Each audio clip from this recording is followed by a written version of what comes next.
مشکات شریف کی روایت ہے،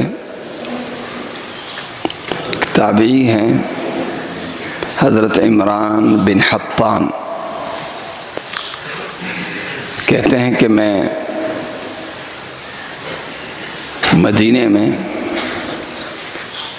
مسجد نبوی میں حاضر ہوا تو میں نے دیکھا کہ حضرت ابو ذر غفاری رضی اللہ عنہ ایک کونے میں اکیلے بیٹھے ہوئے،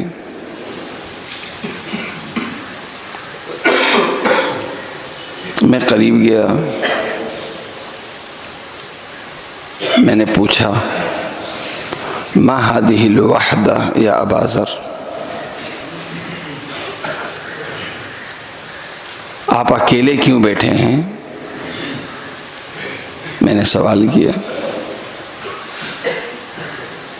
فرمایا کہ سمعت رسول اللہ صلی اللہ علیہ وسلم یقول الوحدۃ خیر من جلیس السوء والجلیس الصالح خیر من جلیس السوء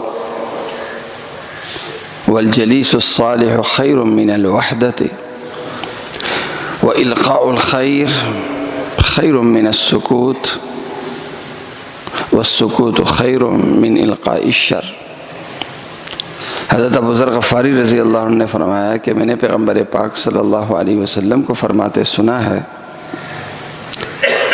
برے دوست سے، بری صحبت سے، بری محفل سے بہت بہتر ہے تنہائی۔ بری صحبت سے، بری محفل سے، برے دوست سے بہت بہتر ہے تنہائی، اور اچھا دوست، اچھی محفل، اچھی صحبت بہت بہتر ہے تنہائی سے۔ کہ اچھی مجلس یا اچھا دوست ہو، اس کے ساتھ بندہ بیٹھے، یہ تنہائی سے بہتر ہے، کچھ تو مل رہا ہے۔ پھر اللہ کے نبی صلی اللہ علیہ وسلم نے ارشاد فرمایا،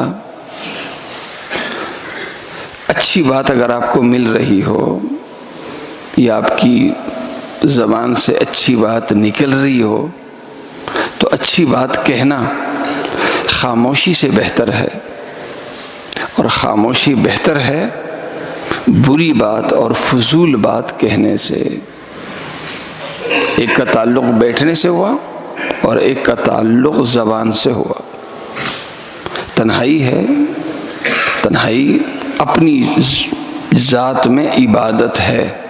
بندہ اکیلے بیٹھا ہوا ہے، آپ سے کسی کو ضرر نہیں پہنچ رہا، آپ منہ بند کیے ہوئے، آپ کے منہ سے، آپ کی زبان سے کسی کو تکلیف نہیں پہنچ رہی، یہ بھی عبادت ہے۔ اس سے بڑی عبادت کیا ہے کہ بجائے اکیلے بیٹھنے کے بندہ جڑ کے بیٹھے، جڑ کے بیٹھے۔ خاموش بیٹھنے سے بہتر ہے بندہ کچھ بولے لیکن اچھا بولے۔ جڑ کے بیٹھے، کن کے ساتھ جڑ کے بیٹھے؟ اچھوں کے ساتھ۔ اچھوں کے ساتھ جڑ کے بیٹھو گے تو طاقت بنے گی۔ جڑ کے بیٹھنا، جب اچھے لوگ جڑ کے بیٹھتے ہیں تو طاقت بنتے ہیں، اور طاقت جب بنتے ہیں تو برائی کا تعاقب ہوتا ہے۔ لیکن اگر آپ جڑ کے بیٹھ رہے ہیں بروں کے ساتھ، بری محفل میں جا کے، تو آپ برائی کی طاقت بن رہے ہیں، اور برائی کی طاقت بننے کی وجہ سے جو نیک اور نیکی ہے وہ متاثر ہوگی۔ اس لیے زبان پہ قابو رکھنا اور اپنے ماحول پہ قابو رکھنا، زبان پہ قابو رکھنا، اپنی دوستی اور اپنے تعلق پہ قابو رکھنا، یہ خود اپنی ذات میں عبادت بھی ہے، اور اگر قابو نہ رکھے بندہ تو یہ اپنی ذات میں گناہ بھی ہے۔